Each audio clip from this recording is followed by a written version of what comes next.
ইন্নাল্লাযীনা আমানু ওয়া আমিলুস সলিহাত কানাত লাহুম জান্নাতুল ফিরদাউস। ঈমান আনছো, এখন যতদিন আল্লাহ তোমাকে হায়াত দিছে, এই দিনের ভিতরে হায়াতটার মধ্যে তুমি আমলে সলেহ করো। আমলে সলেহ কইরা তুমি হায়াতটা কাজে লাগাও। যদি কাজে লাগাইতে পারো মুসলমান, আল্লাহ রব্বুল আলামিন মরার পরে তোমার নিজের আপন আত্মীয় স্বজন যে কবরে শোয়া রাখবে, ছোট্ট মাটির ঘর দেখা যাবে, কিন্তু আল্লাহ এটাকে জান্নাতের নিয়ামত দিয়া ভরপুর করিয়া দিবে। আমার মুরব্বী বাবারা, যুবক ভাইয়ারা আমার, জান্নাতে যাইতে তো আমরা সবাই চাই, সবারই মনে আশা আছে আমরা জান্নাতে যাবো, কিন্তু জান্নাতের কাজ করতে রাজি না। জান্নাতে যাইতে রাজি, জান্নাতের কাম করতে আমরা অরাজি। আল্লাহ বলেন ঈমান আনছো, আমলে সলেহ যদি করো তাহলে কেমন জান্নাত দিব? কানাত লাহুম জান্নাতুল ফিরদাউস। ওই জান্নাতটাকে বলা হয় জান্নাতুল ফিরদাউস, যেটা এত বড় জান্নাত আপনাকে দিব। হাদিস শরীফের মধ্যে আল্লাহ রাসূল বলেছেন, 10টা দুনিয়া জোড়া দিলে যত বড় হবে, তার থেকেও আরো 10 গুণ বড় হবে ছোট একটা পুরস্কার কিয়ামতের ময়দানে আল্লাহ যেটা একটা মানুষকে দান করিবে। গভীর রাতে মার ঘরের দরজায় গিয়া দাঁড়ায়া মাকে ডাক দিছে, আম্মা গো, ঘরের দরজাটা একটু খুইলা দেন, আমি আপনার সন্তান আব্দুল উজ্জা আপনার ঘরের সামনে দাঁড়ায় গেলাম। মা ঘরের দরজা দেখে খুইলা দেখেন পরনের মধ্যে কোনো কাপড় নাই। ডাক দেয়া বলেন, কি ব্যাপার সন্তান, তোমার কাপড় কোথায় পরনের? বলে, মুহাম্মদের হাতে হাত রাইখা কালিমা পড়ার কারণে আমার চাচা জীবনের সমস্ত সম্পদ থেকে আমাকে বঞ্চিত করছে, এমনকি আমার পরনের কাপড়টা পর্যন্ত খুইলা দিছে। আম্মা গো, এই উলঙ্গ শরীর লয়া দুনিয়ার কার কাছে গিয়ে আমি দাঁড়ামু? এই অবস্থা। মা গো, তোমার ঘরের দরজায় দাঁড়ায় গেলাম, তোমার কাছে আমি সম্পদ, টাকা পয়সা, দুনিয়ার কোনো সম্পদ চাই না গো মা। তোমার কাছে যদি কোনো কাপড় থাকে, সামান্য একটা কাপড় দেয়, কমসে কম আমার লজ্জা স্থানগুলো ডাইকা আমার নবী, বিশ্ব নবীর চেহারা মুবারক যদি আমি দেখি, আমার মনে আর কোনো দুঃখ থাকবে না। মার ঘরের দরজায় দাঁড়ায় আমার এই কথা কইতাছে। আর মা জাতি যারা, আল্লাহু আকবার, তাদের মায়াটা কম না বেশি কোনছে? আল্লাহু আকবার। মা তো সন্তান, সন্তানকে এত আদর করে আল্লাহ। সন্তান যদি কানা হই, দুনিয়ার মানুষ তাকে কানা বলে, মা কিন্তু বাবা বইলা ডাক দে। সন্তান যদি ল্যাংরা হয়, প্রতিবন্ধী হয়, বুবা হয়, মার কাছে ওই সন্তান আসমানের তারকা থেকে অনেক দামি। মার কাছে ওই সন্তান আসমানের চন্দ্র থেকে অনেক দামি। কি বলেন, ঠিক না? আল্লাহু আকবার। সন্তান সুর, সবাই সুর চুরি করে বা সুর বলে ডাকে, কিন্তু মার কাছে সন্তান কিন্তু আসমানের চন্দ্র থেকে অনেক দামি। সুবহানাল্লাহ। যেমন ঘটনা আছে একটা ওলিদের মধ্যে, একজন বড় ওলি, যার নাম হলো হযরত বাইজিদ বুস্তামি রহমাতুল্লাহি আলাইহি। ওলিদের মধ্যে উনি একজন বড় ওলি। জুনায়েদ বাগদাদী রহমাতুল্লাহি আলাইহি বলিয়া গেছেন, আসমানে ফেরেশতাদের বাজারের মধ্যে যেমন ভাবে জিব্রাইলের সম্মান আল্লাহ ভিন্ন রকম ভাবে বাড়ায়া দিয়েছেন, জিব্রাইলের সম্মানের সাথে অন্য কোনো ফেরেশতার তুলনা নাই। ঠিক ওলিদের মধ্যে জমিনে, ওলিদের বাজারের মধ্যে বাইজিদ বুস্তামির সম্মানের সঙ্গে অন্য কোনো ওলিদের কোনো সম্মান মিল খাইবে না। আল্লাহ রাসূল বলেন, মাটির নিচে আপনার যে মা শেয়ার হইছে, বাবা শেয়ার হইছে, আত্মীয় স্বজন, বন্ধু বান্ধব শেয়ার হইছে, এই আলোচনার দ্বারা 40 দিন পর্যন্ত তাদের কবর আযাব আল্লাহ বন্ধ করে দিবি। তাহলে লাভ না লস আবার কোনছে? আল্লাহু আকবার। আল্লাহ রব্বুল আলামিনের অসংখ্য গণিত নিয়ামতের মধ্যে আমরা আছি। একটা মাছ যেমন ভাবে পানির নিচে থাকলে ওই মাছটা বেঁচে থাকে, তার ভিতর প্রাণ থাকে। পানি থেকে যদি মাছটা উঠায়া শুকনার মধ্যে রাখা হয়, কিছুক্ষণ পরে মাছটা মরে যাবে। কারণ মাছকে আল্লাহ তাআলা পানির নিচে সুস্থ রাখছে, ভালো রাখছে। ঠিক এমন ভাবে উলামায়ে কেরামরা বলেন, মানুষকে আল্লাহ তাআলা মাটির উপরে রাখার জন্য অসংখ্য অগণিত নিয়ামতের মাঝখানে বাছায়া রাখছে। আল্লাহ নিয়ামত যদি মানুষের কাছ থেকে সরানো হয়, ওই মানুষটা আর মাটির উপর চলতে পারবে না, আর থাকতে পারতো না। আমার মুরব্বী বাবারা, যুবক ভাইয়ার আমার, ও পশ্চিম কুতুবপুরের আম্মা জান, এলাকার আব্বা জান, রাস্তাঘাটে ঘোরাফেরা না করে বাবা ওয়াজে চলে আসুন। আল্লাহ তাআলা আপনাকে রাস্তাঘাটে ঘোরাফেরা করার জন্য প্রতিটা দিন দিয়েছেন, প্রতিটা রাত্র দিয়েছেন। যেই দিনগুলোতে আপনি ঘোরাফেরা করেছেন, যেই রাত্র থেকে আপনি রাস্তাঘাটে ঘোরাফেরা করে সময় নষ্ট করেছেন, ওই সব সময় নষ্ট হয়েছে দুনিয়ার কাজে। আজকে আপনি ওয়াজ শুনে যতটুকু সময় নষ্ট করবেন, এই সময়টা নষ্ট হবে না রে বাবা, ওই সময়টা কিন্তু কাজে লাগবে, মূল্যবান কাজে লাগবে সময়টা। কিয়ামতের ময়দানে প্রত্যেকটা দিনের রাত্রে হিসাব দিতে হবে।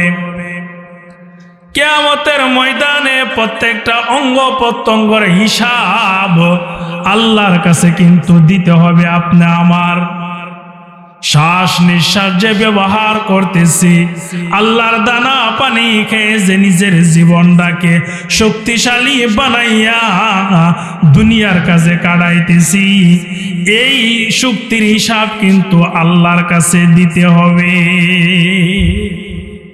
আল্লাহর কাছে দিতে হবে কি না বলেন? হবে। আল্লাহ যে দিছে এই শক্তি, আল্লাহ বুঝতে হবে বাবা।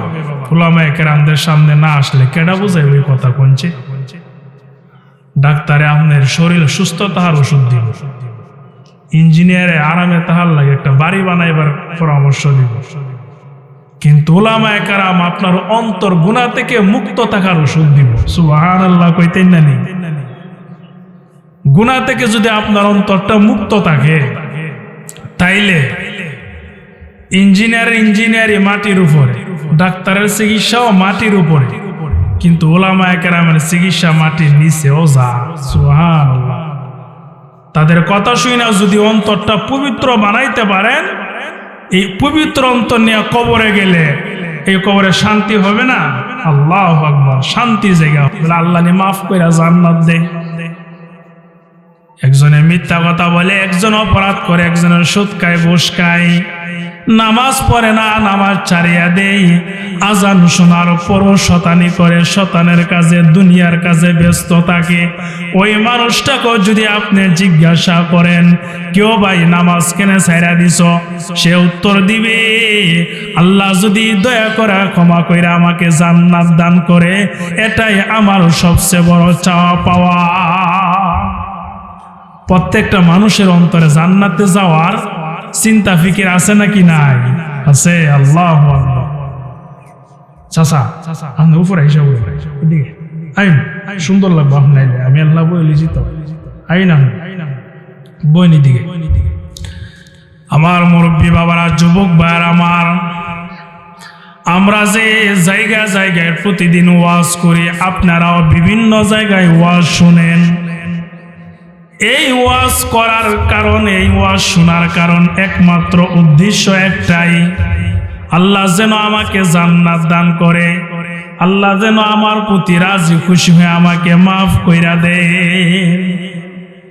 কোন একটা মানুষের অন্তরটা যদি পবিত্র বানাইয়া ওই মানুষটার পবিত্র অন্তর নিয়ে যদি কবরে যাইতে পারে, আল্লাহু আকবার, আল্লাহু আকবার, ওই মানুষটাকে আল্লাহ তাআলা কেমন নিয়ামত দিবেন। যাদের জন্য পরিশ্রম করে দুনিয়ার জগতে ঘর বানাইছেন, বাড়ি বানাইছেন, যাদের জন্য পরিশ্রম করে আপনি দুনিয়ার জগতে জাগা সম্পদের মালিক হয়েছেন, যাদের জন্য পরিশ্রম করে আপনি টাকা পয়সা উপার্জন করে যাদের নামে দলিল কইরা সম্পদের মালিক বানায়া দিয়া গেছেন, তারাই কিন্তু আপনাকে পরনের কাপড়টা পর্যন্ত খুইলা সাদা কাপড়ের প্যাকেট বানায়া কবরে মাটির নিচে কিন্তু তারাই শোয়া রাখবে। আপন কেউ হবে না। সন্তানও বলবে না যে আমার বাবার সঙ্গে আমি কদিন তাকে কইব। এমনও সন্তান আছে বাবাকে দাফন করার পরে কালের পর কাল চলিয়া যায়, বৎসরের পর বৎসর চলিয়া যায়, মাসের মাস চলিয়া যায়, সন্তান বাবার সম্পদ ভোগ করে দুনিয়াতে বেড়ায়, কিন্তু বাবার কবরের কাছে দাঁড়াইয়া সূরা ফাতিহা 3 বার ইখলাস সূরা পড়ে বাবার মাগফিরাতের দোয়া করার সময় পাই না। আছে নাকি নাই বলেন এমন সন্তান? আল্লাহ এত ব্যস্ত হইছে তার বাবারে যে নিজের হাতে কবরে রাখছে, বাবার কবরটা জিয়ারত করার সুযোগ তার নাই। আল্লাহ আমাদের সকলকে এই এমন সন্তান থেকে আল্লাহ বাঁচায় রাখুক, বলুন আমিন। সন্তানদেরকে উসিয়ত করে যাবেন, বাবা ছোট ছোট সন্তান আছে না, ওদেরকে মাথাতে হাত দিয়া বইলা যায় ভাই আপনার বাপের কবরটা জিয়ারত করতে যাইবেন, এরা লইয়া যাইবেন, যাওই পারেন আপনি। সন্তানরা লইয়া গেলে সন্তান দেখবো ছোট থেকে যে আমার বাবা আমার দাদার কবর জিয়ারত করছে, আমার কুলো করে নিছে। আপনিও যেদিন দাদা হইয়া কবরে শুয়া থাকবেন তখন আপনার সন্তান এই আমলটা ধরে রাখবো। জোরে বলেন ঠিক কিনা? সুবহানাল্লাহ। কবরে শান্তি বাবা এটাই। ইতিম সন্তান যদি বাবার কবরের কাছে দাঁড়াইয়া দুরূদ ইস্তিগফার সূরা ফাতিহা কুল হুয়াল্লাহ সূরা পড়ে যদি আল্লাহ রাব্বুল আলামিনের কাছে বাবার পক্ষ হয়া 2টা হাত তুলে যদি মাগফিরাতের দোয়া করে আর যদি ডাইকা বলে আল্লাহ গো আমি সন্তান বাবার কবরের লাশের কাছে দাঁড়ায়া গেলাম, বাবার কবরের পাশে দাঁড়াইয়া ইতিম হয়া তোমার কাছে আমি আমার বাবার মাগফিরাতের কামনা করি, এমন ভাবে যদি আপনার সন্তান কেঁদে কেঁদে আপনার কবরের কিনারায় দাঁড়াইয়া দোয়া করে, আল্লাহ রাসূল হাদিস শরীফের মধ্যে বলেন ওই ইতিম সন্তানের চোখের পানি নাকের গোড়ায় আসার আগে আগে আল্লাহ রাব্বুল আলামিন তার বাবার কবরকে জান্নাতের টুকরা বানায়া দিবে, জান্নাতের টুকরা বানায়া দিবে। আজকে সন্তানরা এত ব্যস্ত হইছে মোবাইল আর টেলিফোন, রাজনীতি লইয়া, মার্কা লইয়া, এইগুলো কিন্তু বাবা কবরে যাইতো না। মিছিল গিয়া নামাজ ছুটে গেছে, জব দেওয়ান লাগতো না। আল্লাহ মোবাইল টিপতে টিপতে আজান গেছে গা, কিন্তু খেয়াল নাই, আঙ্গুলে মানা নাই, এজন্য আঙ্গুল আর একটা কভার লাগাই আনছে ভালো করে যাতে টিপতে পারে। কিন্তু আজান হইতাছে, নামাজে যাইতাছে মুরব্বীরা, তার কিন্তু খেয়াল নাই এই যে সময় নষ্ট করতেছে তার হিসাব দেওয়া লাগবে নি। বলেন হিসাব দেওয়া লাগবে। যুগ ভাইরা তোমরা তো বুঝো না, সপ্তাহে একদিন নামাজ পড়লে তোমরা মনে করো নামাজ হয়ে গেছো। আরে প্রতিদিন 5 ওয়াক্ত নামাজ পড়া জিকির আজকার কইরা কুরআন কিতাব পড়েও তো জান্নাতের মালিক হইছি, জান্নাতে যামু এমন কথা কইতারি না আমরা। কি বলেন মুরব্বী, ঠিক না? আল্লাহু আকবার। আল্লাহ আমাদের সকলকে আল্লাহ ওয়ালা পরিবর্তন হওয়ার তৌফিক দান করুক, বলুন আমিন। আমার মুরব্বী বাবারা, যুবক ভাইরা আমার, কোরআনের যে আয়াতটা আপনাদের সামনে আমি তিলাওয়াত করেছি, এই আয়াতের মাঝখানে আল্লাহ তাআলা বলেছেন ইন্নাল্লাযীনা আমানু ওয়া আমিলুস সলিহাত কানাত লাহুম জান্নাতুল ফিরদাউস। খেয়াল করে শুনেন বাবা, আয়াতের ব্যাখ্যাটা এত সহজভাবে আমি ওয়াজটা বানাই আনছি একমাত্র আপনারা লাগি। আমি খুব সহজে ওয়াজ করি যেন আপনারা বুঝতে পারেন। আমার ওয়াজ শিক্ষিত অশিক্ষিত ছোট বড় নারী পুরুষ সবাই বুঝে এমন ভাবে আমি আপনাদের সামনে ওয়াজটা করতেছি যেন বুঝায়।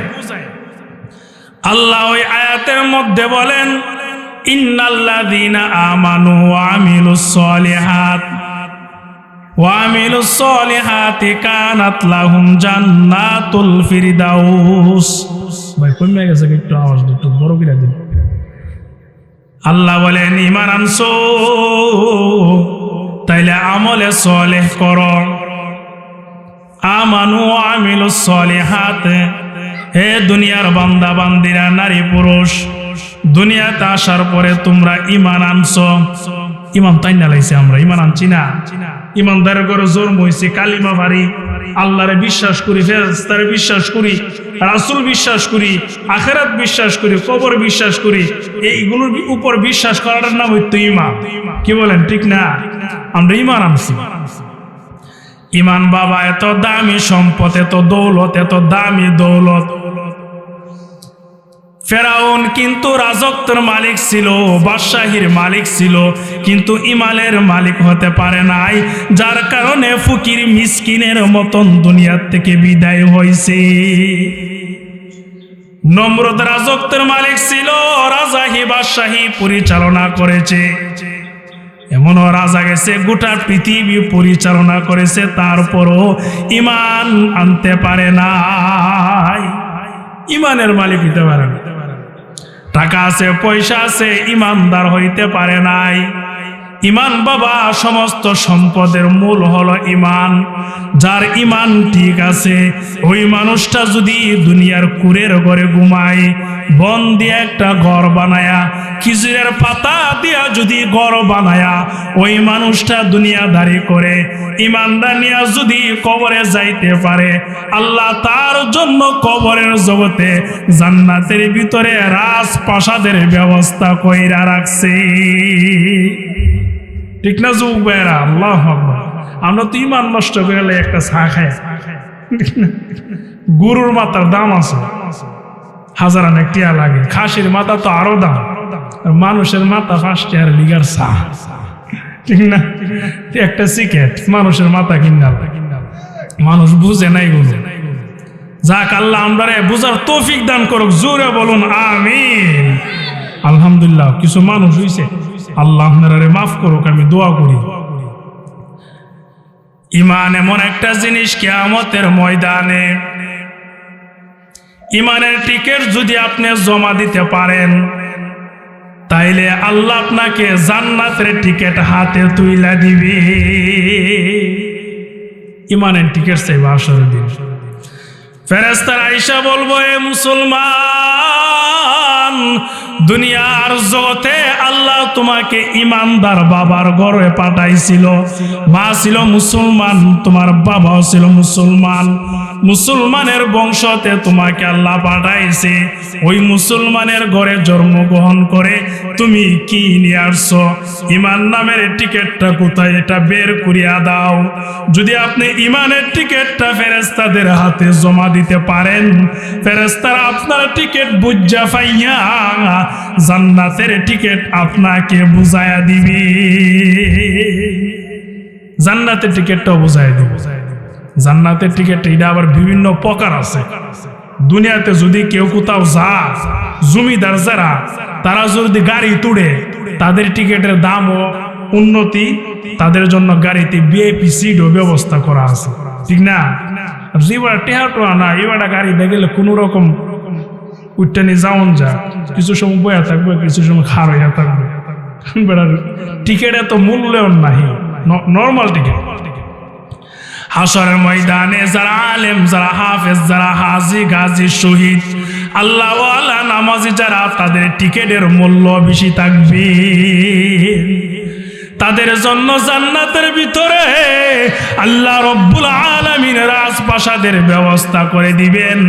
এই জন্য আল্লাহ বলেন, ইন্নাল্লাযীনা আমানু ওয়া আমিলুস সলিহাত কানাত লাহুম জান্নাতুল ফিরদাউস। ঈমান আনছো, এখন যতদিন আল্লাহ তোমাকে হায়াত দিছে, এই দিনের ভিতরে হায়াতটার মধ্যে তুমি আমলে সলেহ করো, আমলে সলেহ কইরা তুমি হায়াতটা কাজে লাগাও। যদি কাজে লাগাইতে পারো মুসলমান, আল্লাহ রব্বুল আলামিন মরার পরে তোমার নিজের আপন আত্মীয় স্বজন যে কবরে শোয়া রাখবে, ছোট্ট মাটির ঘর দেখা যাবে, কিন্তু আল্লাহ এটাকে জান্নাতের নিয়ামত দিয়া ভরপুর করিয়া দিবে। আমার মুরব্বী বাবারা, যুবক ভাইয়ারা আমার, জান্নাতে যাইতে তো আমরা সবাই চাই, সবারই মনে আশা আছে আমরা জান্নাতে যাবো, কিন্তু জান্নাতের কাজ করতে রাজি না। জান্নাতে যাইতে রাজি, জান্নাতের কাম করতে আমরা অরাজি। আল্লাহ বলেন, ঈমান আনছো, আমলে সলেহ যদি করো তাহলে কেমন জান্নাত দিব? কানাত লাহুম জান্নাতুল ফিরদাউস। ওই জান্নাতটাকে বলা হয় জান্নাতুল ফিরদাউস, যেটা এত বড় জান্নাত আপনাকে দিব। হাদিস শরীফের মধ্যে আল্লাহ রাসূল বলেছেন, 10টা দুনিয়া জোড়া দিলে যত বড় হবে, তার থেকেও আরো 10 গুণ বড় হবে। ছোট একটা পুরস্কার কিয়ামতের ময়দানে আল্লাহ যেটা একটা মানুষকে দান করিবে। 10টা দুনিয়া জোড়া দিলে তো বড় হইতো না, ছোট পুরস্কারটা যত বড়। সুবহানাল্লাহ, কইনা সুবহানাল্লাহ।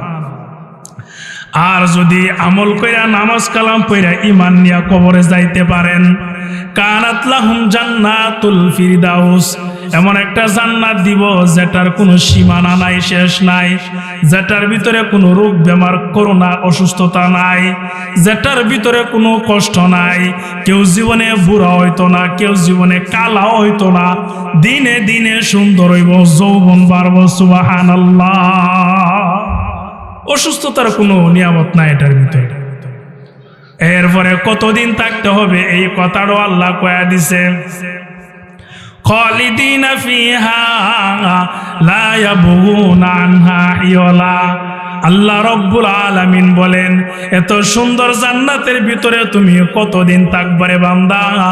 ও বান্দা, মার পেটে কিছুদিন ছিলা, সময় শেষ হয়ে গেছে, ফেরেশতারা তোমাকে তাড়ায় দিছে, দুনিয়ার জগতে আওয়া লাগছে। কি বলেন, ঠিক নেই? দুনিয়ার জগতে কিছুদিন থাকবা, মেয়াদ পুরায় যাবে, ফেরেশতারা তোমাকে তাড়ায় দিবে, তখন তুমি আর থাকতে পারবা না, কবরে যেতে হবে। কবর যখন কিছুদিন থাকবা, ওইখানেও তোমাকে চিরস্থায়ী থাকতে হবে না। কিছুদিন পরে মেয়াদ যখন ফুরায় যাবে, ফেরেশতারা আইসা তোমাকে উঠায়া দিবে, হাসরের ময়দানে নিয়ে যাবে। হাসরের ময়দানেও তুমি যখন দাঁড়ায় থাকবা, সেখানেও তুমি চিরদিন থাকতে পারবা না। কিছু সময় থাকার পরে হিসাব নিকাশ যখন শেষ হয়ে যাবে, আল্লাহ তোমাকে এখান থেকে তাড়ায় দিবে। হাসরের ময়দান থেকে তোমার যেই ঘোষণা হবে, যদি বেঈমান হয়ে যাও, গুনাহগার হয়ে যাও, ঈমান যদি তোমার ভালো না থাকে, ফেরেশতারা তোমাকে টেনে টেনে হেসরায়া জাহান্নামের ভিতরে নিয়ে প্রবেশ করাইবে। এই জাহান্নাম থেকে কিন্তু আর বের হওয়ার কোনো সুযোগ নাই। আর যদি ঈমান ভালো হয়ে যায় রে যুবক ভাই, আমল যদি ভালো হয়ে যায়, ফেরেশতারা তোমাকে সসম্মানে হাসরের ময়দান থেকে সালাম দিয়া আহলান সাহলান মারহাবা তোমাকে জানাইয়া সম্মানের সাথে জান্নাতুল ফিরদাউসের ভিতরে ঢুকাইবে, যেটার ভিতরে কোনো রোগ বেমার, অসুস্থতা নাই, যেটার কোনো জিনিসের অভাব নাই, যেটার কোনো কুল কিনারা নাই, এমন একটা জান্নাতের মালিক বানায়া দিবে। এটার থেকে কিন্তু আর বাইরেবার মন চাইতো না। জাহান্নামে যারা যাইব, চিল্লায় কইবা, আল্লাহ মুক্তি দিয়া বাইর কইরা দাও না, আল্লাহ হইছে তো আর কত। কিন্তু জান্নাতে যারা যাইব, এরা আর বাইরেবার মন হইছাইতো না। সুবহানাল্লাহ কইতেন না নি? আল্লাহু আকবার। কানাত লাহুম জান্নাতুল ফিরদাউস নুজুলা খালিদিনা ফিহা লা ইয়াবগুনা আনহা হিওয়ালা। আল্লাহ কইয়া দিছে, কেউ তোমারে বাইর করতো না, চিরজীবন থাকবা তুমি। দুনিয়াতে আমরা সিরে যেমন তাকতারি না, কিন্তু এরপরও তাহার লাগে কত চেষ্টা করি, হ্যাঁ কত চেষ্টা করি, কিন্তু জান্নাতের ভিতরে ঢুকতে পারলে আল্লাহু আকবার বাড়িবারও মন চাইতো না, যত থাকবেন ততই ভালো লাগবে, কোনদিন অসুস্থ তো হইতো না, বুড়া হইতেন না, চুলও ফাঁকতো না, ঘুমও ধরতো না। আল্লাহু আকবার, এমন একটা নিয়ামত দিয়ে আল্লাহ আপনারা রাখবো। সাহাবীদের মধ্যে যেই সমস্ত সাহাবী ছিল দুনিয়া থেকে জান্নাতের টিকিট পাইছে, এই জগতের মধ্যে কিছু মানুষ যারা নবীকে দেখছে সরাসরি তাদেরকে বলা হয় সাহাবী। নবীর কথা মানছে, ইমান আমল ঠিক রাখছে, কালিমা পয়রা মুসলমান হইছে, ইমান ঠিক রাখার কারণে দুনিয়ার থেকে আল্লাহ তাদেরকে জান্নাতের সার্টিফিকেট দিয়া দিছেন। আমার মুরব্বী বাবারা, যুবক ভাইয়ের আমার, আল্লাহর নবীর একজন সাহাবীর নাম ছিল আব্দুল উজ্জা। ইসলাম ধর্ম গ্রহণ করার পরে তার নাম হয়েছে আব্দুল্লাহ। এর আগে তার নাম ছিল আব্দুল উজ্জা। আব্দুল মানি বান্দা, উজ্জা মানি মূর্তি, মূর্তির বান্দা, নাম হয়েছে মূর্তির গোলাম, অর্থ 11। আব্দুল উজ্জা অর্থ মূর্তির গোলাম, আব্দুল্লাহ অর্থ আল্লাহর বান্দা। সুবহানাল্লাহ, কন্যা সুবহানাল্লাহ।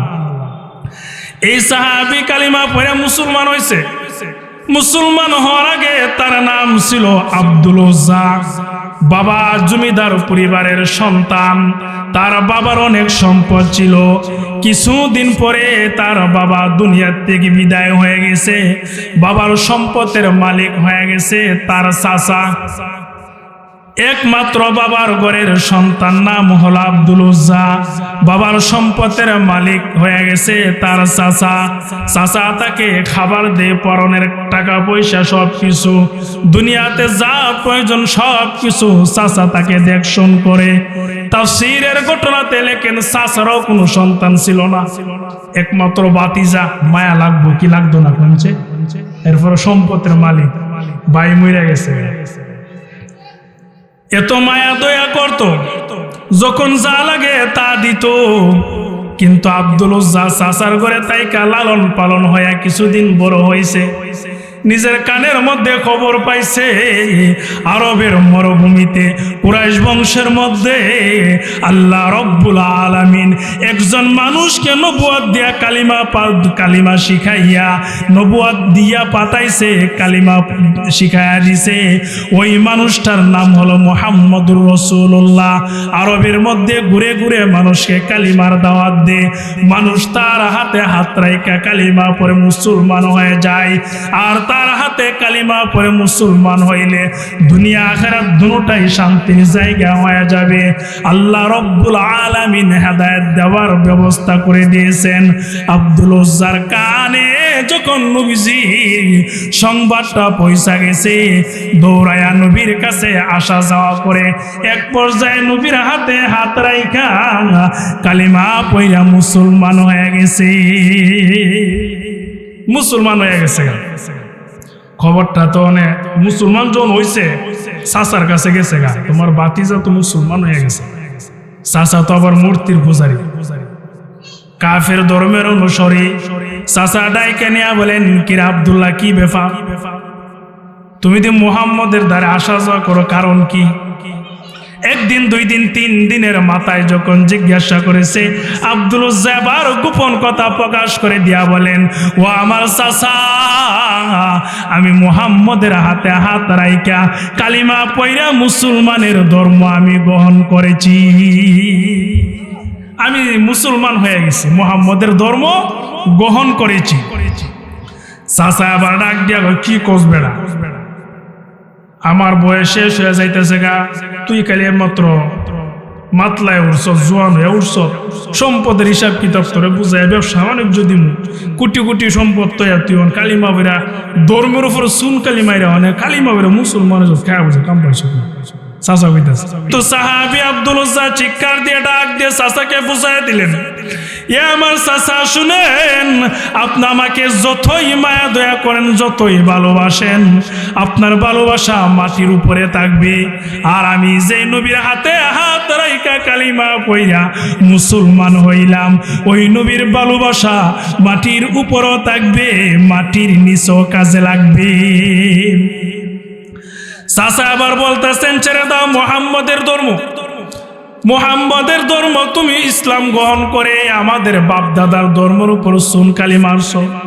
আব্দুল উজ্জা আবার ডাক দিয়া বলেন, চাচা আমার জীবন চলে যাবে, মুহাম্মদের হাতে হাত রাইখা কালিমা পড়ছি, একদিনের জন্য আমি মুহাম্মদের দরবার ছাড়তে রাজি হব না, ছাড়তে রাজি না।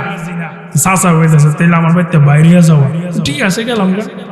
সুবহানাল্লাহ কইতেন না, কফরনের কাপড়টাও তো আমার কিনা, এটাও খুল্লা দিয়া যাও। জীবনের যত সম্পদ আছে এক সামান্য পরিমাণও কিন্তু তুমি পাইবা না, সবগুলো কাগজে সিল মারো, সিল দেয়া যাও, সিগনেচার দেয়া যাও। তাফসীরে লেখেন আব্দুল উজ্জা সবগুলো কাগজে সিল মাইরা চাচাকে দেলাইছে, বাড়ি থেকে বের হয়ে যাবে। এমন সময় চাচা ডাক দিয়া বলেন, বাতিজারে পরনের কাপড়টা তো আমার টাকার কিনা, এটাও খুল্লা দিয়া যাও। আমার বাবারা, 20-22 বৎসরের একটা যুবক ছেলে পরনের কাপড়টাও চাচারে খুইলা দিয়া উলঙ্গ অবস্থায় এখন কেমন ভাবে নবীর দরবারে যাইবে। এমন সময় মায়া লাগছে, আমার তো জন্ম দুঃখিনী মা এখনো বেঁচে আছে, বাবা নাই, বাবার জায়গা চাচা আদায় করছে, কিন্তু মা তো বেঁচে আছে। মার কাছে আমি গিয়া দেখি আমার মা কি বলে, একটা কাপড়ের ব্যবস্থা নি কইরা দেন, কারণ উলঙ্গ এত নবীর কাছে যাওয়া যেত না। গভীর রাত্রে মার ঘরের দরজায় গিয়া দাঁড়ায়া মাকে ডাক দিছে, আম্মা গো, ঘরের দরজাটা একটু খুইলা দেন, আমি আপনার সন্তান আব্দুল উজ্জা আপনার ঘরের সামনে দাঁড়ায় গেলাম। মা ঘরের দরজা দেখে খুইলা দেখেন পরনের মধ্যে কোনো কাপড় নাই। ডাক দেয়া বলেন, কি ব্যাপার সন্তান, তোমার কাপড় কোথায় পরনের? বলে, মুহাম্মদের হাতে হাত রাইখা কালিমা পড়ার কারণে আমার চাচা জীবনের সমস্ত সম্পদ থেকে আমাকে বঞ্চিত করছে, এমনকি আমার পরনের কাপড়টা পর্যন্ত খুইলা দিছে। আম্মা গো, এই উলঙ্গ শরীর লইয়া দুনিয়ার কার কাছে গিয়ে আমি দাঁড়ামু এই অবস্থা? মা গো, তোমার ঘরের দরজায় দাঁড়ায় গেলাম, তোমার কাছে আমি সম্পদ, টাকা পয়সা, দুনিয়ার কোনো সম্পদ চাই না গো মা, তোমার কাছে যদি কোনো কাপড় থাকে, সামান্য একটা কাপড় দেয়, কমসে কম আমার লজ্জা স্থানগুলো ডাইকা আমার নবী, বিশ্ব নবীর চেহারা মুবারক যদি আমি দেখি, আমার মনে আর কোনো দুঃখ থাকবে না। মার ঘরের দরজায় দাঁড়ায় আমার এই কথা কইতাছে। আর মা জাতি যারা, আল্লাহু আকবার, তাদের মায়াটা কম না বেশি কোনছে? আল্লাহু আকবার। মা তো সন্তান, সন্তানকে তো আদর করে আল্লাহ। সন্তান যদি কানা হই, দুনিয়ার মানুষ তাকে কানা বলে, মা কিন্তু বাবা বইলা ডাক দে। সন্তান যদি ল্যাংরা হয়, প্রতিবন্ধী হয়, বুবা হয়, মার কাছে ওই সন্তান আসমানের তারকা থেকে অনেক দামি, মার কাছে ওই সন্তান আসমানের চন্দ্র থেকে অনেক দামি। কি বলেন, ঠিক না? আল্লাহ সন্তান সুর, সবাই সুর চুরি করে বা সুর বলে ডাকে, কিন্তু মার কাছে সন্তান কিন্তু আসমানের চন্দ্র থেকে অনেক দামি। সুবহানাল্লাহ। যেমন ঘটনা আছে একটা ওলিদের মধ্যে, একজন বড় ওলি, যার নাম হলো হযরত বাইজিদ বুস্তামি রহমাতুল্লাহি আলাইহি। ওলিদের মধ্যে উনি একজন বড় ওলি। জুনায়েদ বাগদাদী রহমাতুল্লাহি আলাইহি বলিয়া গেছেন, আসমানে ফেরেশতাদের বাজারের মধ্যে যেমন ভাবে জিব্রাইলের সম্মান আল্লাহ ভিন্ন রকম ভাবে বাড়ায় দিয়েছেন, জিব্রাইলের সম্মানের সাথে অন্য কোনো ফেরেশতার তুলনা নাই। ঠিক ওলিদের মধ্যে জমিনে, ওলিদের বাজারের মধ্যে বাইজিদ বুস্তামির সম্মানের সঙ্গে অন্য কোনো ওলিদের কোনো সম্মান মিল খাইবে না, তুলনাই নাই তার। বাইজিদ বুস্তামি যখন ছোট বাইজিদ, মা কুলে লইয়া দোয়া করছে, আল্লাহ আমার সন্তানকে আলেম বানায়ো। কি বানায়ো? আলেম বানায়ো। সন্তান বাইজিদ যখন একটু বড় হয়েছে, রাস্তাঘাট চিনে, মা কুলে লইয়া ওই বাইজিদকে মাদ্রাসায় লইয়া গেছে। উস্তাদের কাছে গিয়া বলেন, ওগো আমার উস্তাদ জি, আমার সন্তান বাইজিদ একমাত্র আপনার কাছে দিয়া গেলাম, তার বাবা মারা গেছে, ইতিম হয়ে গেছে, কোলে লাইকে দোয়া করলাম আল্লাহ যদি সন্তান দিয়ে আমাকে আলেম বানাইব, এই জন্য আমার বাইজিদকে আপনার কাছে দিয়া গেলাম। উস্তাদ জি, আমার বাইজিদকে আপনার মাদ্রাসায় ভর্তি করান, আপনার মাদ্রাসায় রাখেন, আমার বাইজিদকে আলেম বানাইবে। কোলে কইরা মা দিয়েছে মাদ্রাসা। বাইজিদকে নসিহত করে দিছে মা। মা বলেন, বাইজিদ রে, মার একমাত্র আশা আকাঙ্ক্ষা তুমি আলেম হইবা, এই জন্য কোলে কইরা মাদ্রাসায় দেয়া গেলাম। মার মনের ভালোবাসার মহব্বতের কদর করে বাইজিদ, আমার কথাটা একটু গুরুত্ব দিবা। ওই মাদ্রাসায় তাইকা কিন্তু আলেম না হইয়া বাড়িতে যাইবা না। আলেম না হওয়া পর্যন্ত আমার চেহারা তোমাকে আমি দেখাইব না। মাদ্রাসায় দিয়া বাইজিদের মা চলে গেছে। ছোট বাচ্চা তো, কিছুদিন যাওয়ার পরে মার কথা মন হয়েছে। বুঝি না কথাটা? মার কথা মন হয়েছে। উস্তাদের কাছে গিয়া বলেন, উস্তাদ যে আমাকে কিছুদিনের জন্য একটু ছুটি লাগবে। বলে কেন? বলে আমার মার কথা স্মরণ হয়েছে, মা কি একটু দেখতে চাই, দেখ আবার আমু মাদ্রাসা। উস্তাদ এবার খেয়াল হয়েছে তার মা তো বলে গেছে ছোট মানুষ তাকে ছুটি না দিতাম, আলেম হওয়ার আগ পর্যন্ত ছুটি নাই, এখন যদি ছুটি দেই তাহলে তার মা তো কষ্ট পাইব। উস্তাদ আবার চিন্তা ফিকির করে বাইজিদকে একটা পড়ার সীমানা বাতায় দিলেন। উস্তাদজি বলেন, বাইজিদ রে, তুমি যদি আল্লাহর কালাম 20-22 পারা শিখতে পারো তাইলে তোমাকে কিছুদিনের জন্য একটা ছুটি দেওয়া হইব, মাকে দেখাইবা। উস্তাদের কথা হলো 20-22 পারা যদি একটা সীমানা দিয়া দেই, দেখা গেছে বাড়ির ছুটিতে যাওয়ার মাকে দেখার আবেগে ভালো কইরা ফইরা 2-4 বছরের ভিতরে 20-22 পারা মুখস্থ করে লাইব, এই চিন্তা। কিন্তু আল্লাহ তাকে উলি বানাইবে, তার জ্ঞান তো আল্লাহ জানে কেমন দিছে। আল্লাহর ওলি বাইজিদ অল্প কিছু দিনের ভিতর ওই উস্তাদের দেওয়া 20-22 পারা শেষ করে গোটা 30 পারা কুরআনুল কারীম মুখস্থ কইরা লাইছে। আরো জোরে কইন না আল্লাহু আকবার। কয় পারা মুখস্থ করছে? 30 পারা। গিয়া কো হুজুর কোন ছুটি দিন না। উস্তাদ ঠিক আছে, অনেকটা ছুটি দেওয়া যায়, ছোট মানুষ নাও দে, মাদ্রাসার মধ্যে চিল্লা চিল্লি করবো, কান্নাকাটি করবো, মা মা কইরা অন্যজনের ফরার একটা ডিস্টার্ব হইব, ঠিক আছে না? ছুটি দিছে, যাও। বাইজিদ এবার কোরআনের হাফেজ হয়ে বাড়িতে গেছে।